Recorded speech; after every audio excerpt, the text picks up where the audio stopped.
If you are the TikTok lady that sleepwalks in 90% of her videos, you might be getting away with this. Picture this, you're on a jury. You're being presented a sleepwalking case. In this article from 2017, I found out there have only been 68 cases using the sleepwalking defense.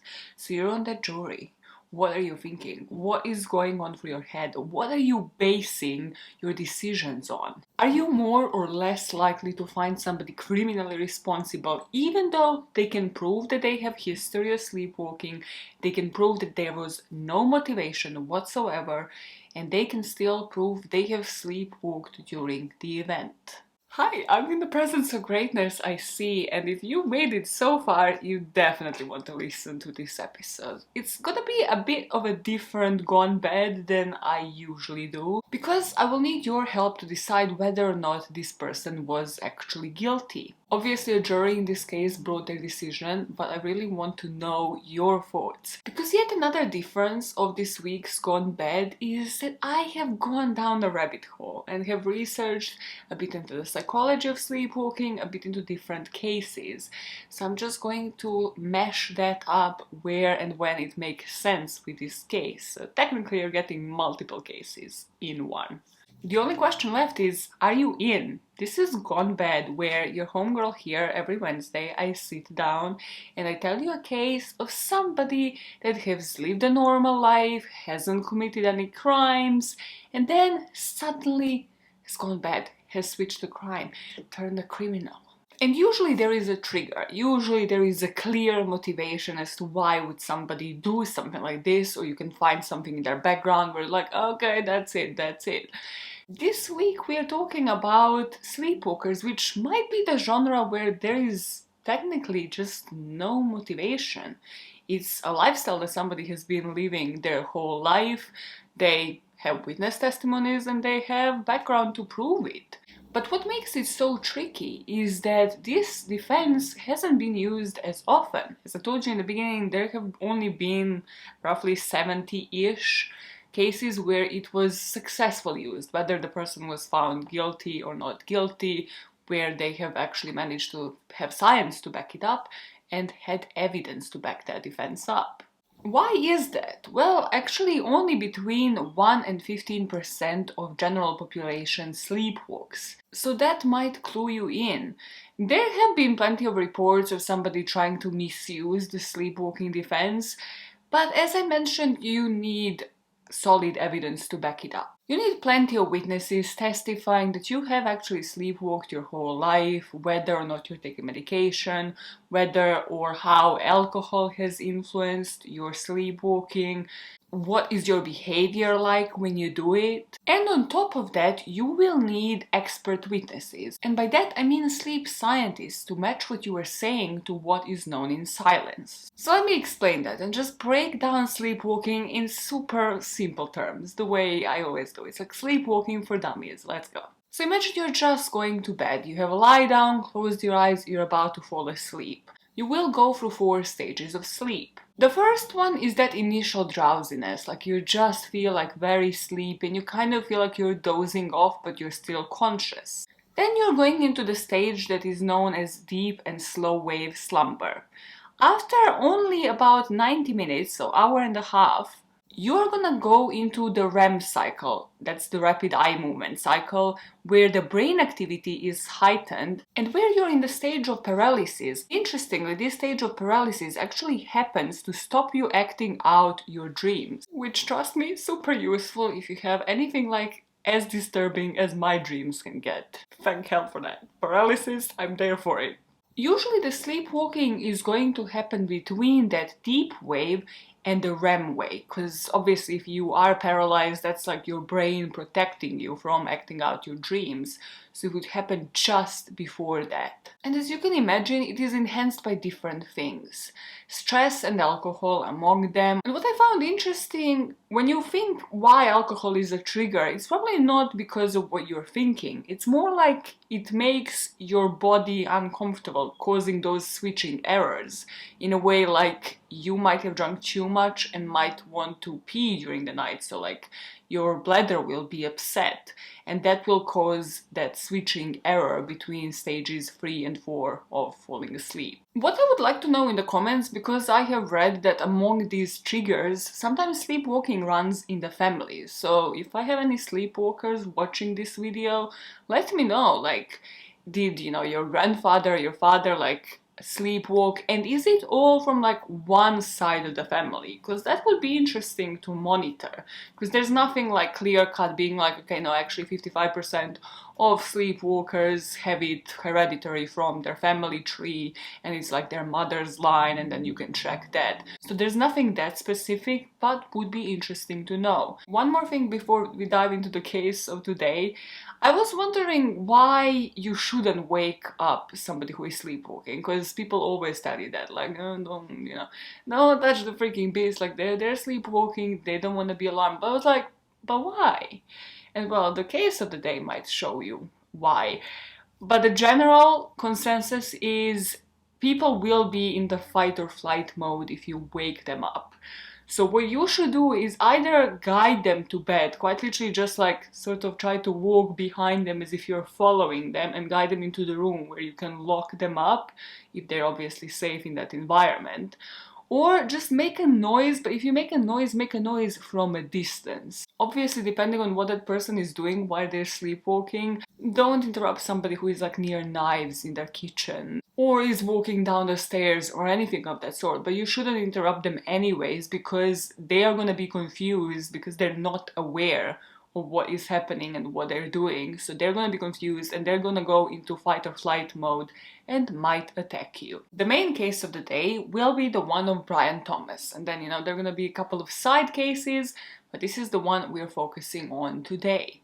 For almost 40 years that they were married, Brian, who was 59, and his wife Christine, who was 57, slept in separate rooms. That is because Christine was aware of her husband sleepwalking and it would disturb her sleep. Also, another common thing that I mentioned, it is kind of dangerous to just let sleepwalkers have access to the whole of the house or the key to the door, so that they can get outside of their house for obvious reasons again. So Brian would sleep in a different room, in a different bed, and he would kind of be like, well, technically locked in, and then Christine would sleep in hers.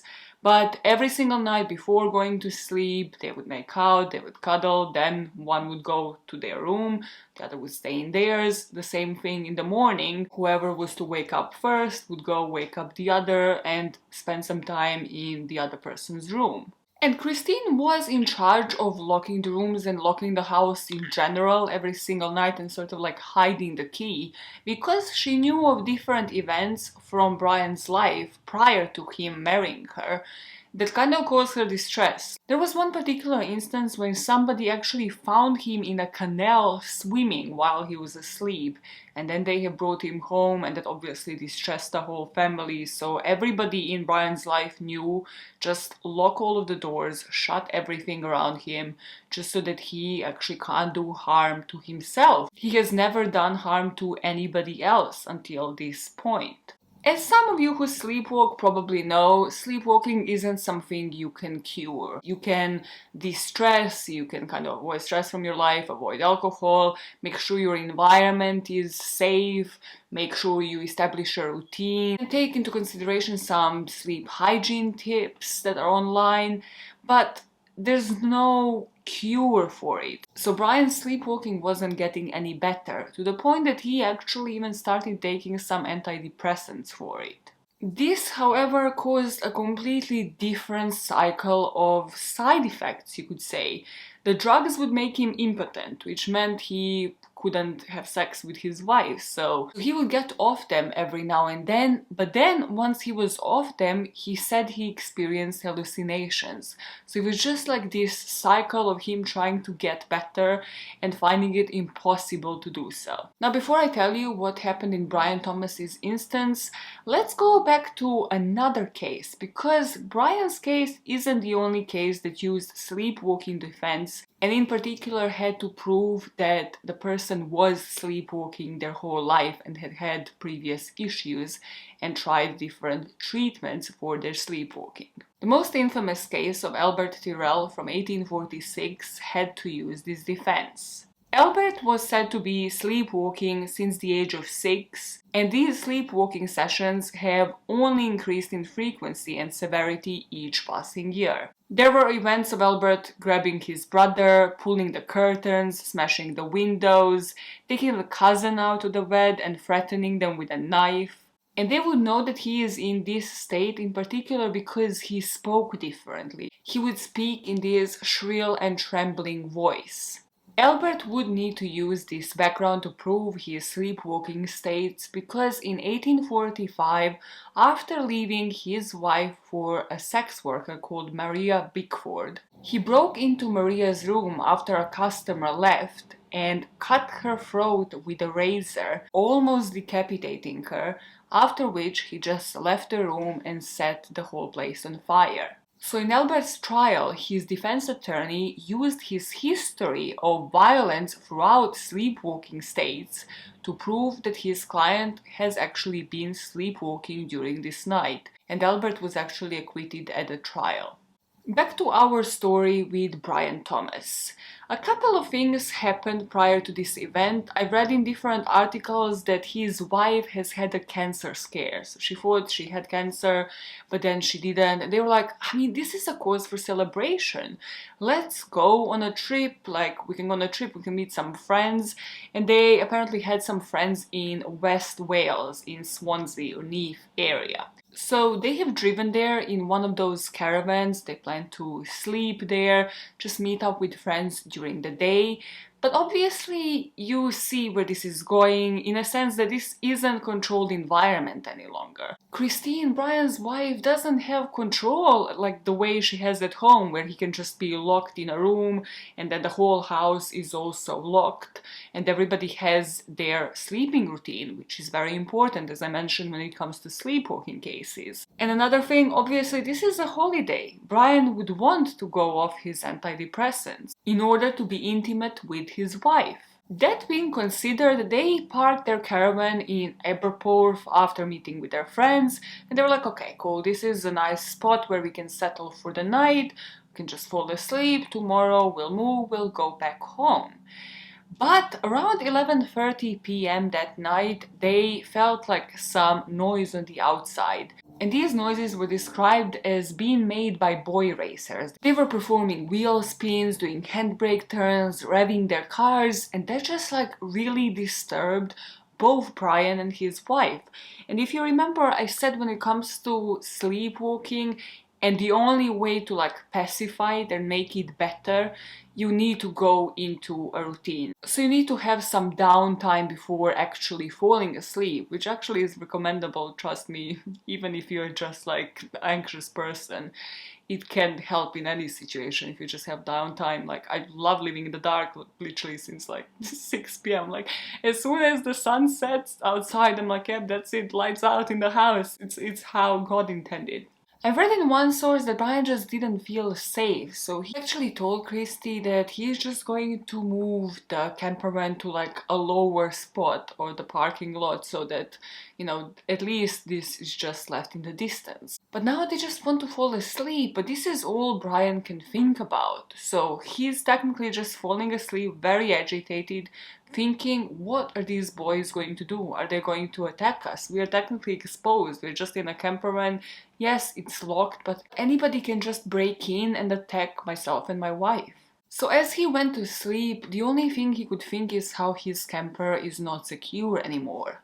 Then he doesn't remember how far ahead into the night, like did he fall asleep, did he not, but he just remembers awakening to somebody being on top of his wife attacking her. And the next thing he remembers is jumping onto the attacker by the neck to pull him off his wife. But then the next thing he knew, he's coming to wakefulness and he realizes that there was never an attacker. He jumped his wife and he strangled her to death. So at 3:49 he makes a call that later the jury will listen to in the court. He calls 911 and tells them the following. What have I done? I've been trying to wake her. I think I've killed my wife. Oh my god. I thought someone had broken in. I was fighting with those boys, but it was Christine. I must have been dreaming or something. What have I done? What have I done? Can you send someone? So the police comes and they find him outside of this campervan and he's just crying and shaking and he can't believe what he has done. So we go to trial, and at the trial, the judge advised the jury if you find him not guilty, it needs to be only two things: not guilty or not guilty by the reason of insanity. But his defense knew that they're not gonna go for the insanity defense. There was plenty of evidence here that Brian had a history of sleepwalking. And also something that might make you believe that the defense was right and that Brian really didn't know what he was doing or want to kill his wife is the modus operandi. Like, he strangled her. There are gonna be two other side cases that I mentioned in this case that have turned out a lot more violent. The first one, of Albert Tirrell as well, literally he almost decapitated the woman. Usually the sleepwalking cases, when it comes to trial and when it comes to defending sleepwalkers, they need to coincide with the background. So if they have been in violent states when sleepwalking in the past, then that can coincide with how they have killed this person, and that then proves, okay, this makes sense, that this person is actually generally violent when they are sleepwalking, which means we can buy that they have been violent during this attack. Here, like, he didn't have any weapon, he didn't prepare for that, there was no like premeditation, there didn't seem to be any motive at all.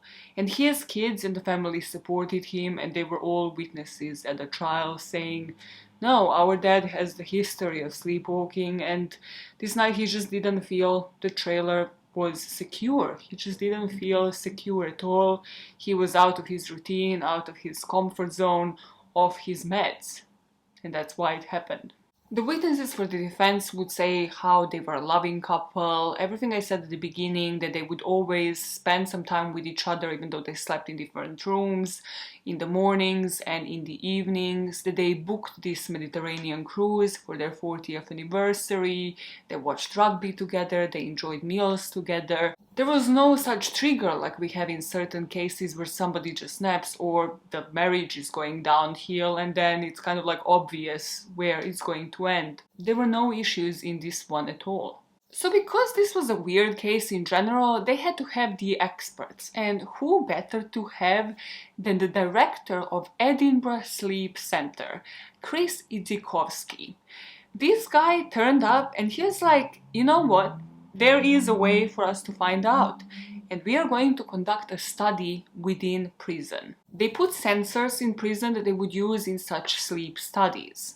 And they'd measure anything from brain waves, eye movement, chin, leg muscle tones, nasal airflow, breathing effort, and the oxygen levels. Chris also says, on top of that, every time Brian sleepwalks, the genuine signs that he is in that state is that he won't remember what happened or would have like a really fuzzy memories, like it would be in patches, like I remember this part and this part, but I don't really remember how I woke up, like how many minutes I was strangling this person. So that checked out in this case. So having the results of this study and having actual representation of everything from how he would move to like his oxygen levels, to how he would breathe, to how his eyes would move, really painted a picture for this jury. And what I think personally really helped here is that such study was conducted within prison. So it could not have been staged, it couldn't have been like his home. You couldn't set these machines up to give you false stats. So I think that all worked for the jury to see this as a genuine representation and as a genuine proof that this guy sleepwalked within prison as well. And that these were the signs of how he would behave now in a completely controlled environment, but also under duress. Because, I mean, where would you find more stress than within prison? But again, where would you find a more controlled environment where you're technically locked up and definitely don't have the freedom to go out and do anything else, again, than in prison? But this was not the first time such study was performed. We're going into yet another side case, Ellie. The most scientifically rigorous case in history happened in Canada, and it is the case of Kenneth Parks. In 1987, he was married, he had a little daughter, he had great relationship with his in-laws, and they actually described him as a gentle giant, which is actually a commonality. I have read about other two cases, I swear, where again they described the family member that sleepwalked and then committed a crime as a gentle giant, and I was like, is there something there that maybe we should look into? But hey, gentle giant, great relationships with everybody. But Kenneth's case might be the only case that I have found where you could kind of technically see the outline of a motive. The motivation might have been there because he was in gambling debts. He developed an addiction, it was affecting his life, his marriage, and he was actually about to go to his in-laws and just say, this is the addiction, like I might need to borrow some money, or just to fess up and say that, hey, I have a problem and it's actually been affecting my life and my family life. And on top of that, he wanted to go to his in-laws to confess this the next day. But now, with all of that stress, he was just watching TV, watching SNL actually, and just has drifted into this uncomfortable slumber. And the next thing he remembers, he's in a car driving into the police station to confess to killing his mother and father-in-law. So here, when it comes to Kenneth's defense, you can see a couple of problems. First of all, the man got out of the house himself, got into a car, drove to his in-laws' house. He then broke into their house, smashing a window. He strangled his father-in-law and then proceeded to stab his mother-in-law, so he found a weapon in the process as well.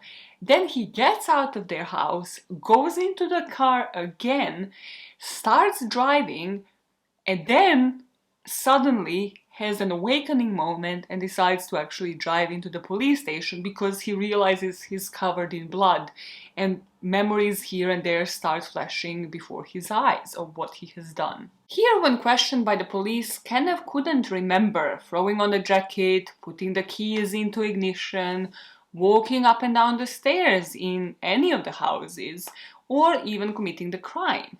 Also, another reason why this case is so controversial is that he has actually severed a tendon in both of his arms, which would have been super painful, but he was completely unaware of the pain when he was talking to the police and recalling everything.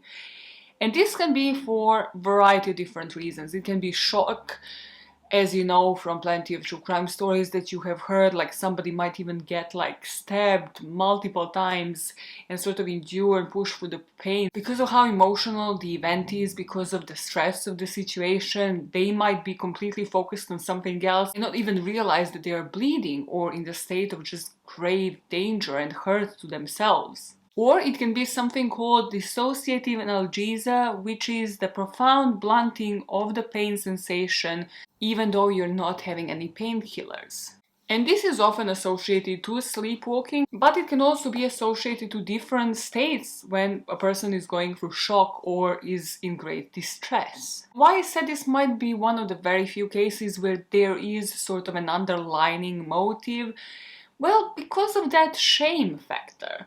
Like, his in-laws actually loved him because when Kenneth met his wife, she was a runaway, but he managed to convince her that he is the right guy for her. He managed to convince her that, this life is for her, and has kind of given her like a nice, peaceful life and home to live in. So her parents obviously respected that and loved that for her, and that's why they accepted Kenneth. But now he is about to put that same family through great distress because he either needs to borrow money or find another job because he has been fired from his previous one due to his gambling issues. And if he was to just go and confess to his in-laws that he has these issues, he was fearing abandonment from that side of the family. So instead, is it possible that he faked that he just fell asleep, but actually opened the door to his house, took his car keys, drove 23 kilometers to the house where his in-laws lived, and brutally killed both of them? Well, that was for his defense to fight in his particular trial. So Kenneth's only defense was that he was asleep and couldn't remember what he was doing. Obviously, the defense team knew that that won't be enough for court.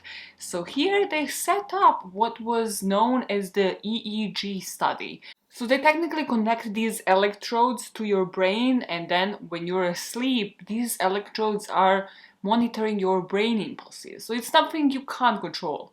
It's actually, I mentioned it first time in the near-death experience on this channel when I spoke about Pam Reynolds' case. So it's something you can't control, and Park's EEG results prove that they were extremely irregular, even for somebody who is parasomniac or suffering with sleep disorders. This, plus the fact that he was consistent when giving accounts of his stories, and despite of these interviewers trying to lead him astray, put in false information, but in particular because people knew that you can't falsify these EEG results, they're literally coming out from a machine. You can't skew these. The jury was convinced in this case, and they have acquitted Kenneth Parks for the murder of his in-laws. Back to Brian's story, because his jury, on top of this, on top of the study that they have conducted in prison, is going to try to convince jury into something else. If you remember, the jury here was advised by the judge at the beginning, you can either find him not guilty or not guilty by the reason of insanity, if you're finding the guy the opposite of guilty. So the jury here will hear about automatism. And automatism is the legal defense that is used to show the lack of a guilty mind. So as mentioned, during sleepwalking, you're unaware of your surroundings, you're unaware of what you're doing. This is why people shouldn't be waking you up. So if you're not conscious, if you don't have conscious knowledge of what you're doing, how can you be charged with something? Because technically you're not responsible for your actions. So yes, that technically makes you a bit robotic, you could say.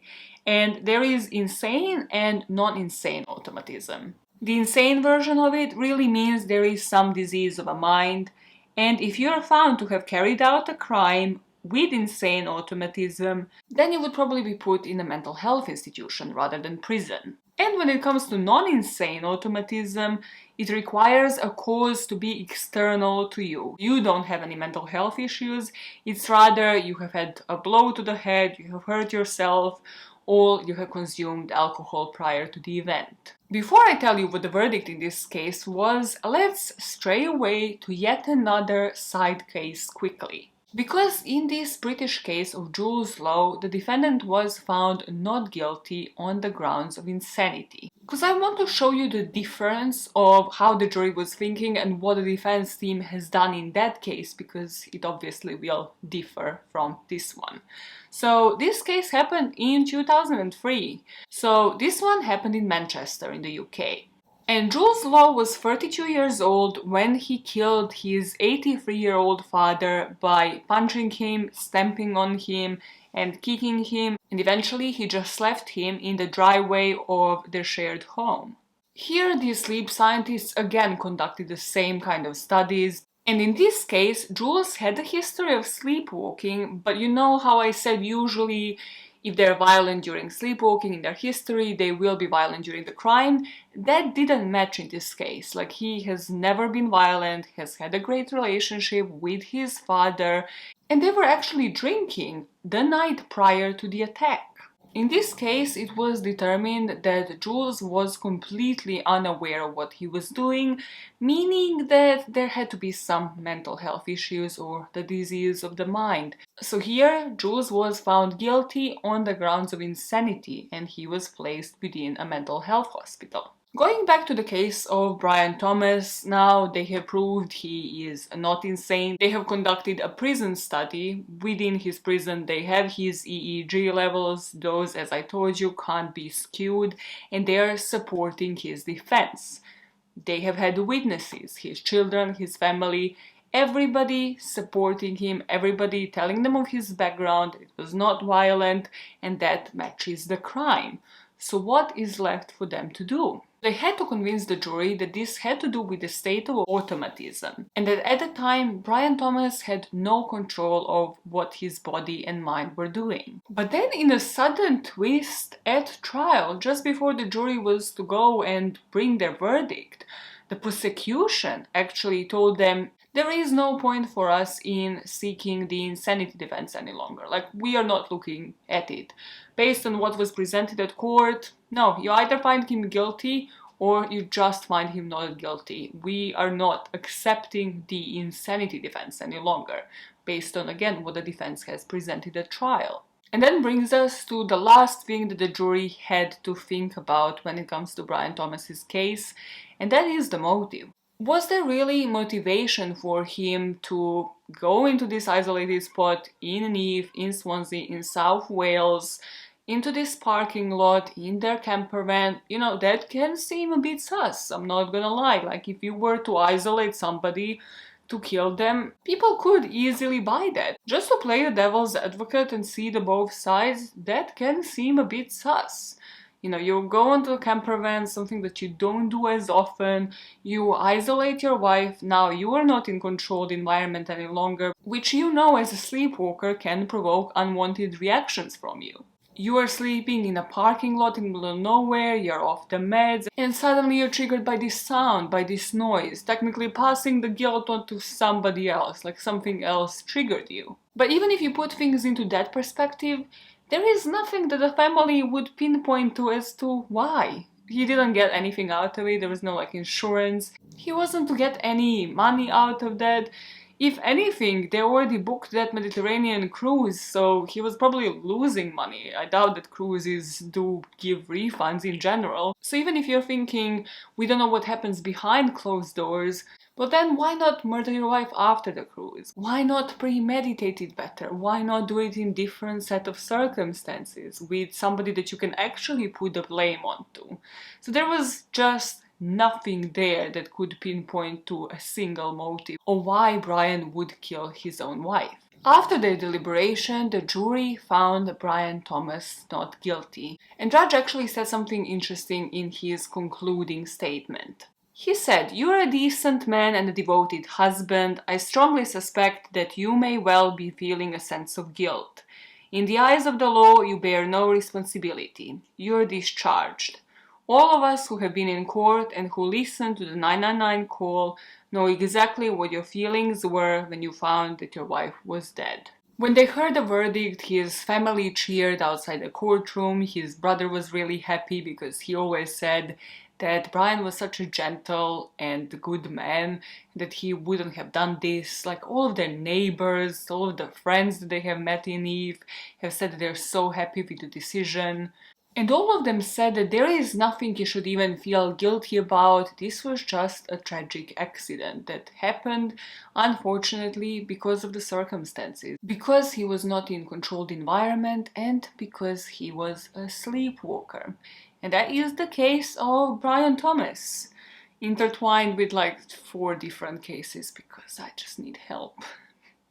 A couple of things that I want to end this on, and then I'll direct questions at you and you let me know what you thought about this case. A couple of things that I find weird and nobody really focuses on. Like, everybody focuses on EEG, on the sleep science of it, and I get that. But nobody really focuses on explaining the part of when do they wake up, when do they like snap out of it. Even like when you watch, you know, like that famous TikToker woman, you know, the famous TikToker lady that sleepwalks, and you're like, is it really, does she really sleepwalk that often? Is it really that often? If you're a sleepwalker, does it actually occur that often? That's what I would like to know. Or if you have downtime, if you take care of sleep hygiene, can you actually control it? How often does it happen? That's what I want to know. But I'm just gonna say, if you can prove the history of sleepwalking, if you are the TikTok lady that sleepwalks in 90% of her videos, you might be getting away with this. Because if you prove the history, if you have other people that have witnessed you in different situations when sleepwalking, well, you might be out. And, you know, if you have video evidence, even better. But where I was going with it, even on those videos, or just in general in every single case, nobody focused on explaining, okay, but how did they wake up? Like, when exactly did they start remembering things? When were they in the conscious state again?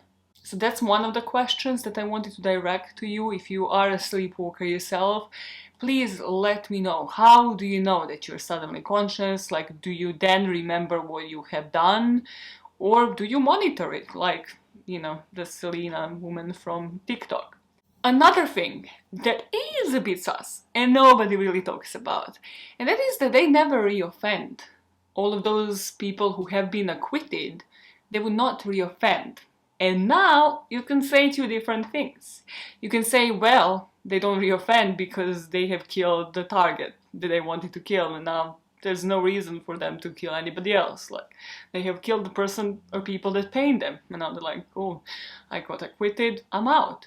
Or you can really see it as the unfortunate accident that happened because they were sleepwalking, and ever since then they just stayed in controlled environments. They just made sure that somebody takes care and locks their house, and that they don't leave anywhere, that they're not like ever on holiday or anything like that, and that they don't put themselves in those situations.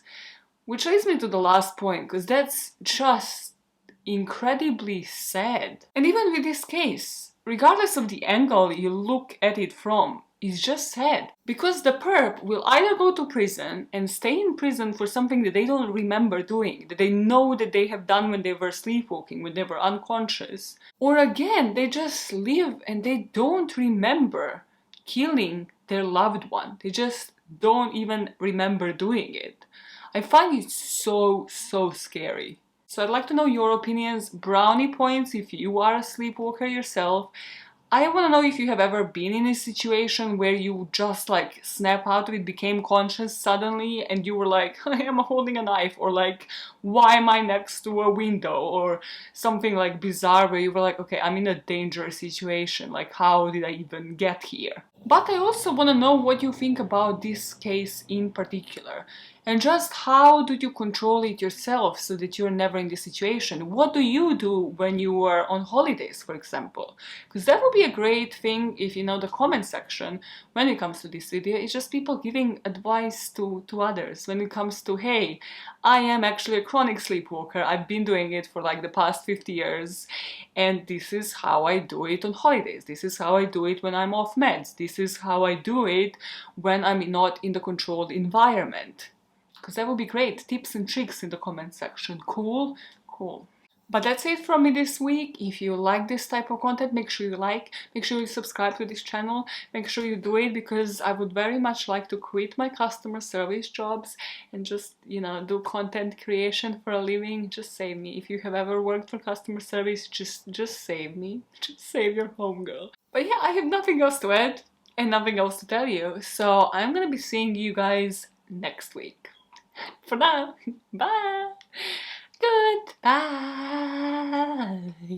Listen, very important facts. If you find Ritter Sport with rum and raisins, buy it. I know, I don't like raisins either, but this will change your life. It's just like booze in chocolate. That's all you need as an adult, really. And a lot of caffeine and some Red Bull.